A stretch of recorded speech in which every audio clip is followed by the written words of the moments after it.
1,000 pesos allowance under RA 11861. Ano na ang update? Naipamigay na ba? Ang RA 11861 ay ang Expanded Solo Parents Act kung saan kasama ang 1,000 pesos allowance na benepisyo.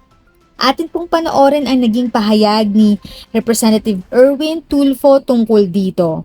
Panoorin at tapusin ng buo ang video para sa dagdag kaalaman. Bago tayo magpatuloy, huwag kalimutang mag-subscribe sa aking channel.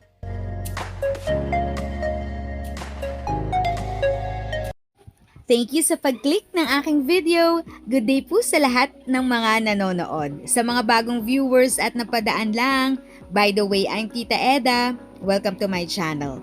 Ang channel na maghahatid sa iyo ng dagdag kaalaman tungkol sa government services, bagong mga balita at informative videos na galing sa legit na resources. Mag-subscribe na para updated ka. Thank you for the opportunity in allowing me to rise and speak this afternoon on this floor of this hallowed institution regarding a law intended for solo parents that has not been fully implemented for reasons I will state later. Madam Speaker, it has come to my attention that the implementation of the Expanded Solo Parent Act under Republic Act 11861 should be and must be revisited due to non-compliance of several of its provisions, ironically by several local government units and business establishments. Among these provisions are the 1,000 pesos monthly allowance for solo parents, the 10% discount and exemption from the value-added tax of specified items, and the prioritization of our solo parents from re-entering the workforce. This beautiful law was crafted to help solo parents from the burden of raising their children by themselves.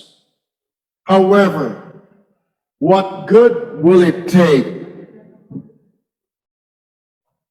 What good will it take if this law that was intended to solely help them raise their children is not being utilized?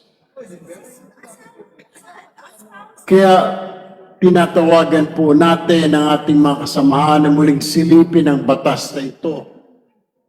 Partikular ang hindi pagbibigay ng 1,000 pesos na allowance kada buwan ng maraming LGU sa mga kwalipikadong solo parents.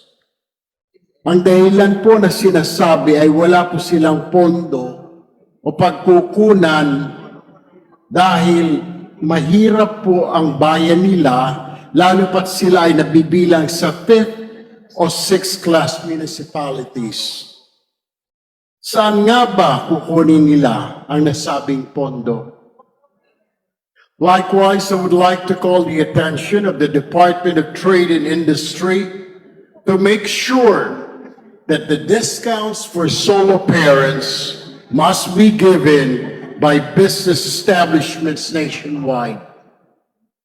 And I call upon the private corporations and government institutions to hire solo parents, not only because it is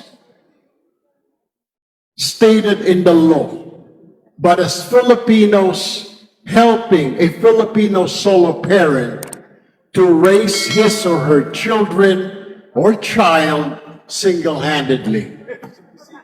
Therefore, Madam Speaker, I urge the appropriate committee to conduct an inquiry in aid of legislation on the status of the implementation of Republic Act 11861, better known as the Expanded Solo Parents Act.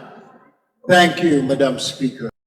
If sa tingin mo, natulungan ka ng video ko na ito, nakasave ka sa oras mo, you can click yung thanks button at any amount ay malaking help sa pag-grow ng channel ko. Yun lang po muna ang aking update.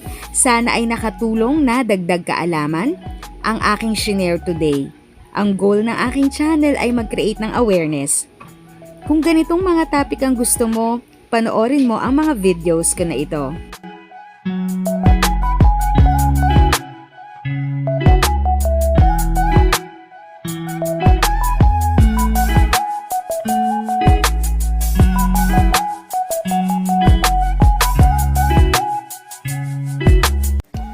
Thanks for watching! Kung may kapamilya, kaibigan o kakilala sa tingin mo ay magiging interesado sa video, please share or tag sila sa comment section.